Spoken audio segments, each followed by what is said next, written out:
So of all the defenses that I face as white, being a gambit player, playing unsound chess, the one that I probably hate the most is the French. I love playing against the Sicilian because I play wing gambit. I love playing against the Pirates. Well, you will see some wild things I play against the Pirates that are absolutely amazing, where I'm pushing h5s and e6s everywhere. But the French is a very annoying thing, and it's been one of the most annoying defenses to me forever. Gives black a very solid pawn formation. If they make it to an ending, they have a great chance of winning. It's difficult to attack if they do the right things. And in particular, there was a guy in my early days of going to chess club that played the French who declared that I would never beat him again after he beat me once. And it motivated me so much after I found out he said that he never beat me again. So I really studied the French, and I got really familiar with what French players do and how they do it and why they do it. And I've indoctrinated myself to come up with sound pawn structures in certain cases with some of the defenses I play based on the French. So the number one rule I have is don't do what they want. A lot of these players devote their life to playing the French, and I have no respect at all for French players. French players just absolutely are hiding. You know, they're not.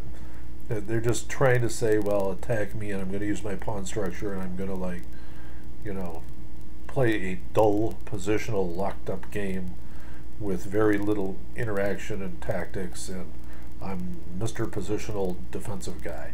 So I don't want to do that, and I really don't like Winawer chess players. These people that make their life's defense to play the Winawer against whatever they could. They'd play it against, you know, c4 if they could get away with it. So you have to have something for the Winawer. I guess it's not quite as dull as the exchange variation, but there are players that play the Winawer against me who will lock up the queen side, double your pawns on the c-file, and blockade you with their queen, and they get away with it. You know, it's sound, and it's good, and it's very drawish, and it's very frustrating. In fact, there's a formation they play where they move their king to f8 without castling, so they just lock their king rook in the corner for the entire game, and it works. It's impossible to attack that position, and if you try, you're going to be sorely disappointed. There's no way to get through there. So the fact is that it's dull anti-chess. You know, it's they want to draw, they want to lock things up, they want to torture you, and they want your time to run out. So I don't like any of them. And so you've got my opinion after now we're going to see a Winawer game after this. I make it my life's ambition to go after their h7 pawn. I'm very disappointed when they move h6. That makes me want to take it on h6 instead. So the fact is that there is an art to taking the h7 pawn, and the art is usually when the computer says I blundered, is because I didn't take it soon enough. I'm fairly cautious about it because there's a million ways that black defends, and if they're really good at it, you're up a creek. So without further ado, we're going to look at a game against a fairly strong opponent again. And this person plays a French against me.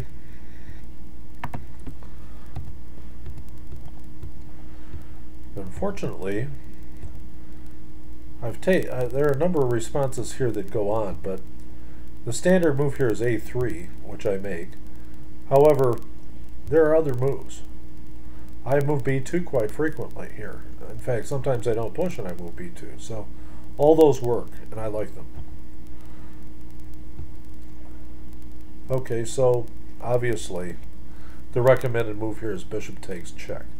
But many players want to surprise you with this c5 takes d4, which I kind of think is rather sporting. This results in kind of a wild open game, and this is something I actually like. So we'll see what happens here.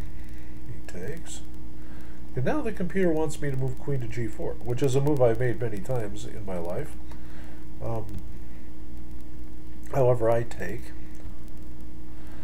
He forks my c3 and my e5 pawns. Computer wants me to play f4, which I do not do. Now he wants knight to c6, and then I'd have to pin it, which I don't do. So he's recommending knight to e7, the computer says. Interesting. That's Stockfish 8, by the way. This computer, this program says knight to c6 is the right move. This guy took the pawn. So he took check, and I love this because it's going to sacrifice a pawn, which I didn't want anyway, and give my bishop some scope. Give me some development while he moves his queen all over the place, and allow me to set up a beautiful phalanx of bishops. There we go. Now we have our bishops stacked, and they're aimed at the king's side. And it said knight to d7 was a correct move, but he moved his knight out where it can be pushed upon. So I'm covering the e-pawn again. And now b5 is the right move, according to everybody. Knight to d8 is the right move. He made that move. And now what's rather interesting is this computer suggests that rook to c1. And you're going to see this as a regular type demand from this program over and over and over. It wants that c-pawn covered. The reason it wants the c-pawn covered is that there are variations where we sack on h7 with our bishop, and we hop out there with our knight to g5 and our queen to either h5, g4, somewhere, attacking that king side. And black's best defense comes from behind. He takes the c-pawn on c2 with his queen covering the h7 square, which is something that computers love doing. They defend from behind beautifully. So they want you to cover that pawn now. And it's recommending rook to c1. Stockfish also liked it. So I castle instead. I don't just like taking a rook off an open file like that. So b6 is what's recommended now, but he castled. Okay, now once again we have rook on f to c1. Now of course, I don't have to take the rook off the open file. The computer loves this move, and it's a good move. And what do I do instead? I move rook to e1. Okay, so that isn't as strong. It's not bad, but it's not as strong. So now black has an opportunity here, one or two opportunities to start to deal with this kind of attack. Now I am wary of the fact that this computer is going to take that c2 pawn, if I go through on this big attack, or this plier rather in this case. So I have a little different notion in mind of attacking. Since I like developing my rooks to open files and not tying down something that's worth 5 fighting things in the middle of a tactical storm to guarding a c2 pawn on the prayer that he's not going to move knight to g6 or something. So what gets played? Computer says b6. Player goes bishop to d7. What's going to happen? Wants me to cover the c-pawn again. Or move c4 in this case. So I'm going to lift the rook. I'm going to bridge a rook and head to h4 with it. And there it is. I'm daring him to move something like a6 because the pawn's pinned. And I'm going to swing that rook over. This is a little bit risky because, he can screw around with my rook with knight to g6 and various things. So in this case, he needed to move his rook to e8. Why? I believe it's probably to make space for his king to escape. And now, as you see, b6 is the losing move. If you look just a second ago, he was down 1. Now this is h6. I think I talked about this in my preamble. If the computer's changed its mind, it likes h6. So if the computer just moved to h6, wondrous things happen. But it didn't think of that a minute ago, before we got to this side, then went backwards. So bishop takes h7 now we're going to be up 12.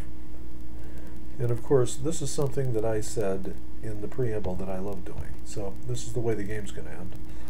Computer says he needs to move in the corner, and now there's a maiden 9. So I don't get the maiden 9, and I'm not good enough to play that sort of mate.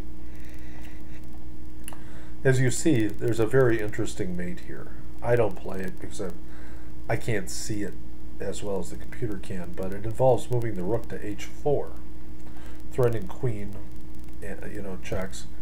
And once you get the rook to h4, it actually has a powerful shot of knight to h7, which creates an even worse mating threat. So I've never seen a pattern quite like that, but it is an interesting computer generated shot. And this is sufficient. We're up 12 still, so I'm not really that concerned that I'm missing mates in 4 and 5 that are kind of obscure.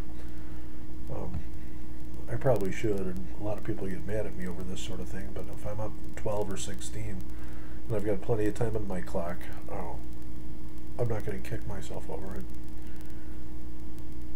Now, of course, he has to sack his queen or lose, so he pushes pawn, and now I miss more quick mates.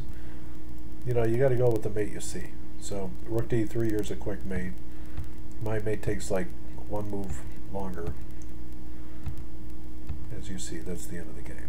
So this was a kingside storm against a French defense, and we're going to investigate lots of things like that, because in the world of unsound chess, we don't want some positional guy getting away with locking us up. And that's the end of this lecture.